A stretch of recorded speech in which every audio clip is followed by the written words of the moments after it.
This is a tour of my really low-end service cart. The service cart itself is an S1000 from Craftsman. There is a wood top on here. It's pretty nice, and it has a 500-pound capacity, which is very similar to the Harbor Freight tech cart, even though the drawer load is only 30 pounds. I think overall it's a very good option. And over here on the side is the Craftsman power tool adapter thingy. I've got a Skil 12-volt impact driver. I have a Hyper-Tough brushless half-inch impact wrench and a Makita drill. Down here, we've got a Hyper-Tough light. We've got a magnetic pickup tool. In the first drawer, we've got the Craftsman Overdrive series. Okay, that's a little bit higher end. It's like $75 for this wrench set. I don't remember, something like that. But then I also got a $10 Cobalt set. And in here are some channel lock ratchet and wrenches because I find I don't use them very often. This is a dollar store crescent wrench, an actual crescent wrench, and then one I got from an auto parts store on clearance like 15 years ago. These two are clearance Harbor Freight Bremen brand vice grips. The best part about Bremen brand is they've got a 1/4-inch socket adapter on there, so you can tighten them up with your ratchet, which is really, really cool. Now here we've got a torque wrench. We've got two of these, $6 Pittsburgh 3/8 inch drive with a few 1/4-inch drive sockets in there with an adapter.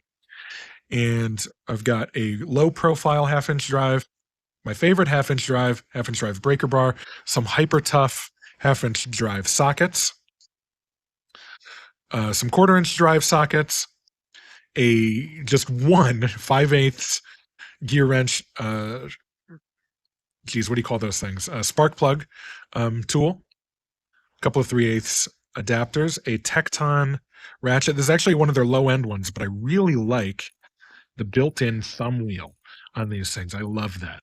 And then, of course, I have my good ratchet, which is the Craftsman V series with the grip there. I've got some bits. I have a pneumatic ratchet, but also right here is a DeWalt right angle impact driver. I can use this bit in there and basically turn the thing into a small impact wrench. It's really, really useful. And then, of course, here is a 1/4-inch drive ratchet, which I would basically never use, but I do love that thumb wheel. There's a wobble socket in there. I don't think I talked about it. Or not a wobble socket, a swivel socket. In here, we have the trim tools, so you can pull out those plastic things, tape measure, standard, ball peen hammer, standard, a, what do you call them, box cutter type thing, a pliers, a couple of bit drivers, some normal screwdrivers, scissors, channel locks, wire strippers, couple of Allen wrenches, dikes, needle nose pliers, the hook and pick set, another set of vice grips just in case, and this is the $15 Hyper-Tough Auto Mechanics tool set.